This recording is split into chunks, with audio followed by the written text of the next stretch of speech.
एक बार हम सब लोग बुलंद स्वर में महापुरुषों का जय जयकार करें ताकि हम सब लोगों की अंतःकरण पवित्र हो जाए। श्री सद्गुरु महाराज की जय। बंदो माता जनकवती जिसने मेही को जन्म दिया, माता जनकवती की गोद में ऐसा खेला लाल, जिनकी अमृत बानी सुनकर दुनिया भई निहाल। मेरा मुझ में कुछ नहीं, जो कुछ है गुरु तोर, तेरा तुझको सौंपते क्या लागत है मोर। सर्वप्रथम में सर्वत्र विराजमान 20वीं सदी के महान संत, जिनका कहना था, जिनका वाक्य था, जाहि स्वर चले ताही पग आगे दी जाए, एक टक्कर कालों से ली जाए। कालों से टकराने वाले संत, अपने भक्तों को हर संकटों से बचाने वाले सद्गुरु को मैं बारंबार नमन करता हूँ। उन्हीं के हृदय अवतार संत सम्राट महर्षि शाही स्वामी जी महाराज को मैं बारंबार तत्मस्तक करता हूँ। संत मत के महान विभूति पूज्यपाद महर्षि योगानंद परमहंस जी महाराज के श्री चरणों में सूक्ष्म दास का बारंबार नमन। पूज्य अखिल भारतीय अखिल राष्ट्र संत मत सत्संग महासभा के महामंत्री पूज्य स्वामी दिनेशानंद जी महाराज के श्री चरणों में नमन। पूज्य श्वासानंद जी महाराज महासभा के प्रत्येक पदाधिकारीगण, अध्यक्ष अरविंद बाबू, हमारे अध्यक्ष गोड्डा जिला के अवधेश बाबू, मैं यहाँ के प्रत्येक भक्तों को नमन करता हूँ। अभी का जो जटिल विषय है, अभी का जो गहन विषय है, वह अभी हम सब लोग पवित्र सदग्रंथ मानस से श्रवण कर रहे थे। बड़े भाग्य मानुष तन पावा। बड़े भाग्य के बारे में मैं भी थोड़ा सा सुनाऊंगा, लेकिन दुर्भाग्य के बारे में मैं थोड़ा सा सुनाना चाहता हूँ। बड़े भाग्य के बारे में तो बहुत चीज अभी सुन रहे थे। एक ही महापुरुषों का दो तरह का उपदेश, जब वनवास की अवधि पूरा करके लौटे हैं, अपने प्रजागणों को कह रहे हैं बड़े भाग्य मानुष तन पावा। जिस समय दर दर की ठोकरें खा रहे थे, वह परमात्मा कैसा, जब मनुष्य का शरीर धारण किया तो कैसा नरलीला किया, वैसा नरलीला तो कोई पागल भी नहीं करता है। मेरे ऊपर गुस्सा नहीं कीजिएगा, मैं भगवान को पागल नहीं बना रहा हूँ, भगवान का लीला का वर्णन कर रहा हूँ। ऐसा लीला कर रहे थे, लता पहाड़ पर्वत पशु पक्षी से पूछ रहे थे, मुझे सीता को बता दो। हम सब लोग जानते हैं जब वनवास काल में थे, माता सीता का हरण हो गया था। लता पहाड़ पर्वत पशु पक्षी से पूछ रहे थे, मुझे सीता को बता दो, मुझे सीता को बता दो। किसी पागल का पत्नी खो जाए, कहीं चला जाए, वह पागल भी अपने पत्नी का खोज करेगा, लेकिन जब भी पूछेगा तो मनुष्य से पूछेगा, दरवाजे पर जोड़ा हुआ पशु से नहीं पूछेगा। लेकिन भगवान कैसा लीला कर रहे थे। उस लीला के क्रम में हम इस बात को भली भांति जानते हैं, सुग्रीव से मित्रता हुई। सुग्रीव से प्रभु श्री राम कहते हैं, अरे हमारे साथ तो विधि का विधान रहा, ऋषि मुनियों का श्राप रहा, देवी देवता का यही इच्छा रहा, इसलिए हमें वनवास आना पड़ा। तुम तो किष्किंधा नरेश बाली के भाई हो, तुम्हें तो किष्किंधा में रहना चाहिए, तुम पहाड़ के कंदरा में क्यों भटक रहे हो। इस पर सुग्रीव ने कहा, प्रभु मेरे साथ मेरे भाई ने बहुत बड़ा अन्याय किया है। कहा क्या अन्याय किया है। कहा उन्होंने मेरा राजपाट छीन लिया है, बहुत बड़ी अन्याय नहीं है। कहा तब। कहा उन्होंने मेरी पत्नी रोमा का हरण कर लिया है। कहा ऐसा घिनौना अपराध अपने भाई के साथ, इस अपराध का तो उसे दंड मिलना चाहिए। उसको डर भय है या नहीं है? अगर उसको कोई दंड देने वाला नहीं है तो अपने हाथों से उसको मैं प्राण दंड दूंगा। दंड निर्धारित कर दिया। जैसे दंड निर्धारित करते हैं। कहा प्रभु आप क्या बोल रहे हैं, मेरे भाई के बारे में आप जानते हैं कि नहीं जानते हैं? आप तो मुझे धर्म संकट में डाल दिए। कहा क्या हो गया?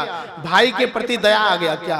कहा दया नहीं आया है प्रभु, उसको तो दंड मिलना ही चाहिए, लेकिन आप मर्यादा पुरुषोत्तम कहलाते हैं, मर्यादा का उल्लंघन नहीं कीजिएगा।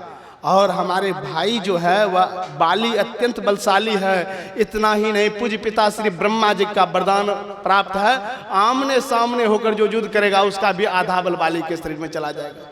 आप जब भी युद्ध कीजिएगा आमने सामने युद्ध कीजिएगा। कहा चाहे मुझे मर्यादा का उल्लंघन क्यों नहीं करना पड़े, मैं मर्यादा का उल्लंघन करने के लिए तैयार हूं, लेकिन उसको प्राण दंड देकर ही रहूंगे। इस बात को हम लोग भली भांति जानते हैं। वृक्ष की ओर से छुपकर बाण मारा, बाली के शरीर में बाण लगते बाली निष्प्राण होकर जमीन पर गिर गया। माता तारा विलाप कर रही थी, रो रही थी। उधर से प्रभु श्री राम आए। कहा क्या हुआ तारा, तुम क्यों रो रही हो? बार बार, एक बार, दो बार, तीन बार पूछा। सुनते सुनते माता तारा जवाब दिया, वाह वाह भगवान वाह, लगता है आप कुछ नहीं जानते इसलिए मुझसे पूछ रहे क्या हुआ तारा, तुम क्यों रो रही हो? फिर प्रभु श्री राम कहते क्या हुआ तारा, तुम क्यों रो रही हो? कहा प्रभु आप मेरे पति को मार दिए और आप मुझसे पूछ रहे क्या हुआ तारा। इसी क्रम में प्रभु श्री राम क्या कहते हैं? कहा जिस पति के लिए तुम रो रही हो, जिस पति से तुम प्रेम करती थी, वह पति तुम्हारे सामने पड़ा है। और जिस जीवात्मा को निकल जाने के कारण यह शरीर लाश हो गया, उस जीवात्मा का किसी काल में मृत्यु नहीं होता है। वह जीवात्मा अजर है, अमर है, अविनाशी है। यहाँ नहीं तो कहीं बाली की आत्मा है ही है। उसी क्रम में कहते हैं छित जल पावक गगन समीरा, यह पंचरचित अधम शरीरा। अगर अधम है तो बरभागी क्यों कह रहे हैं? अगर बरभागी है तो अधम क्यों कह रहे हैं? एक ही महापुरुषों का दो तरह का उपदेश। जिस काम के लिए यह जीवन मिला है वह काम कर रहे हैं तब तो बरभागी हैं। जिस काम के लिए जीवन मिला है, यह तन को, यह अनमोल रतन को पाकर वह काम नहीं कर रहे हैं, तब तो अधम है। मैं थोड़ा सा संत मत की वंशावली सुनाकर अपना वाणी को विराम देना चाहूंगा, क्योंकि आप लोग कहेंगे यह बात तो बहुत पुरानी बात है। भगवान श्री राम त्रेता युग में आया, लोग नया खबर, नया न्यूज, नया समाचार सुनना चाहता है। आपके पास कलिकाल कलयुग की कोई समाचार है तो सुनाइए, ताजा खबर है तो सुनाइए। तो मैं संत मत के आधारित बात सुनाना चाहता हूँ। वैसे तो यह संत मत का ज्ञान आज का ज्ञान नहीं है। भगवान श्री कृष्ण अपने सखा अर्जुन से कहते हैं जो ज्ञान आज मैं तुम्हें बताने के लिए जा रहा हूं, वही ज्ञान मैंने सबसे पहले विवस्वानु सूर्य को बताया, सूर्य ने अपने पुत्र मनु को बताया, मनु ने अपने पुत्र इक्ष्वाकु को बताया। यह ज्ञान राशि परंपरा में चलता चला रहा था, वही ज्ञान आज मैं तुम्हें बताने के लिए जा रहा हूं। भगवान शिव माता पार्वती से कहते हैं संत मत की बात यहाँ नहीं पक्षपात कछु राखूं, वेद पुराण संत मत भाखूं। यह संत मत का ज्ञान तो प्राचीन ज्ञान है, लेकिन इसका वंशावली कहाँ से आरंभ होता है? हाथरस निवासी संत तुलसी साहब के पास से। हाथरस निवासी संत तुलसी साहब या शरीर के बारे में कहते हैं नर्तन दुर्लभ देव को सब कोई कहत पुकार, सब कोई कहत पुकार, देव दे ही नहीं पावे, ऐसे मूर्ख लोग स्वर्ग की आस लगावे। यह जो जीवन मिला है स्वर्ग को हासिल करने के लिए जीवन नहीं मिला है, तब यह जीवन किस लिए मिला है? परम संत बाबा देवी साहब कहते हैं दुनिया बहम है अभ्यास करो। सबसे पहले हिंदू भाई को निशाना साधते हैं। कहा चीता में जलने से पहले, कब्र में दाखिल होने से पहले मोक्ष प्राप्त करो। अभी सुन रहे थे नहीं बात के क्रम में, साधन धाम मोक्ष कर द्वारा यह जो जीवन मिला है मोक्ष को हासिल करने के लिए मिला है, मोक्ष को प्राप्त करने के लिए मिला है। और हमारे परमाराध संसद गुरु महाराज कहते हैं यही मानुष देह समैया में करूं परमेश्वर में प्यार, करूं परमेश्वर में प्यार। कहते हैं छन छन पल पल समय सिरावे, नर्तन दुर्लभ फिर नहीं पावे, अनमोल तन फिर हाथ में आने वाला नहीं है। वैसे तो परमाराध संसद गुरु महाराज के बहुत शिष्य हुए, लेकिन दो शिष्य के नाम तो अवश्य आप लोग जानते होंगे। ऐसे शिष्य हुए कि गुरु महाराज के रहते इस साधन भजन करके इस स्थिति को प्राप्त किए थे। गुरु महाराज कहा करते थे जो में ही सो सिरधर। सिरधर दास जी महाराज को तो बहुत कम लोग जानते हैं, लेकिन महर्षि संसेवी जी महाराज और महर्षि शाही स्वामी जी महाराज को तो बहुत लोग जानते हैं। महर्षि संसेवी जी महाराज शरीर के बारे में क्या कहते हैं? महर्षि संसेवी जी महाराज कहते हैं मैं नहीं मेरा नहीं, यह तन है किसी का दिया, इसे छीन लेगा कब इसका पता मुझे नहीं।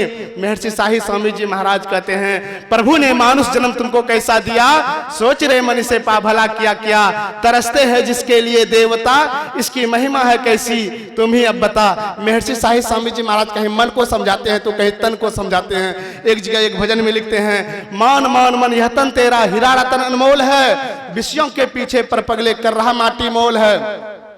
संत लोग पैर पकड़ने के लिए तैयार हो जाते हैं। संत पलटू साहब कहते हैं जीवन किस लिए मिला है, भजन आतुरी कीजिए और बात में देर, और बात में देर, जगत में जीवन थोड़ा, मानुष तन धन जात है, गोर धरी करोनी हो रहा। और जिस अभी संतों के हाथों में यह बागडोर संत मत का बागडोर है, अखिल राष्ट्र संत मत सत्संग महासभा के आचार्य महर्षि योगानंद परमहंस जी महाराज कहते हैं, ध्यान भजन को छारी के भया माया का गुलाम, माया का गुलाम बनने के लिए जीवन नहीं मिला है। बोलिए प्रेम से श्री सद्गुरु महाराज की जय।